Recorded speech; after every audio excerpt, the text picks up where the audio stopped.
কালো টাকার হিসাব সাদা খাতায় লিখতেন, নজরে বা শাহজাহানের ডায়েরি মিলতে পারে অনেক অঙ্ক। দুর্নীতি কালো টাকা নানাভাবে সাদা করতেন শাহজাহান শেখ, আগেই সে কথা জানিয়েছিল ইডি।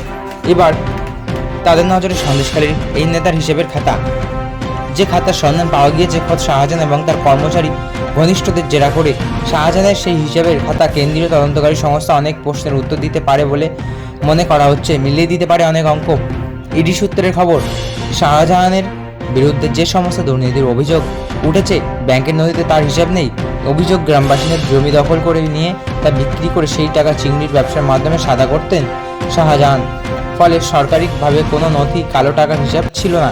অথচ শাহজাহানের কন্যার নামে নামাঙ্কিত সংস্থা সাবিনা এন্টারপ্রাইজের ব্যাংক অ্যাকাউন্টে 137 কোটি টাকা লেনদেনের হিসাব পাওয়া গিয়েছে বলে দাবি কেন্দ্রীয় সংস্থার। তাহলে সেই টাকার হিসাব কোথায় রাখতেন শাহজাহান?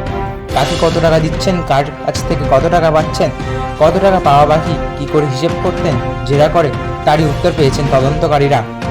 কেন্দ্রীয় সংস্থা সূত্রে জানা গিয়েছে, শাহজাহান এক বা একাধিক সাদা খাতায় বিভিন্ন হিসাব লিখে রাখতেন। কখনো তিনি নিজে হিসাব লিখতেন, কখনো তার ব্যবসা সংক্রান্ত হিসেব খাতায় লিখতেন তার কর্মচারীরাই। সেই খাতা শাহজাহানের দপ্তরে রয়েছে বলেও জানা গিয়েছে। তা এবার আসতে চলেছে ইডির হাতে। ওই খাতায় লেখা হিসেব মিলিয়ে দেখতে পারেন তদন্তকারীরা। শাহজাহানের লেনদেন সংক্রান্ত যে সমস্ত প্রশ্নের উত্তর এখনো মেলেনি, ওই খাতার পাতা থেকে মিলতে পারে সব উত্তর। ইতিমধ্যে শাহজাহানের ব্যাংক অ্যাকাউন্ট ফ্রিজ করেছে ইডি।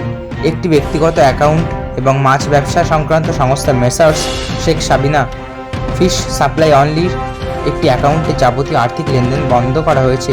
আরও বেশ কয়েকটি ব্যাংক অ্যাকাউন্টের লেনদেন সংক্রান্ত তথ্যও চাওয়া হয়েছে বলে দাবি ইডি সূত্রের। শাহজাহান তার বিরুদ্ধে ওঠা দুর্নীতির যাবতীয় অভিযোগ অস্বীকার করেছে। ইডি হেফাজত থেকে মেডিকেল পরীক্ষার জন্য জোকা ইএসআই হাসপাতালে যাওয়ার পথে শুক্রবার সকালেও তিনি জানিয়েছেন সব মিথ্যা, ওরা বিজেপির দালাল। কারা বিজেপির দালাল তা অবশ্যই স্পষ্ট করেননি সন্দেশখালীর এই সাসপেন্ড হওয়া তৃণমূল নেতা। এর আগেও তিনি জানিয়েছিলেন তিনি রাজনৈতিক ষড়যন্ত্রের শিকার। শুক্রবার জোকার সামনে শাহজাহানকে দেখে ক্ষোভ প্রকাশ করেন সাধারণ মানুষ। চিৎকার করে কয়েকজন শাহজাহানের কঠিন শাস্তির দাবি জানাতে শোনা যায়। তাকে তিহার জেলে পাঠানো, এমনকি গুলি করে দেওয়ার দাবিও জানান কেউ কেউ। এবং রয়েছিল আজকের ভিডিও। আসলে ভালো হয়েছে, আর অবশ্যই একটি লাইক করবেন এবং আপনার কী মতামত কমেন্ট বক্সে অবশ্যই জানিয়ে যাবেন। ধন্যবাদ।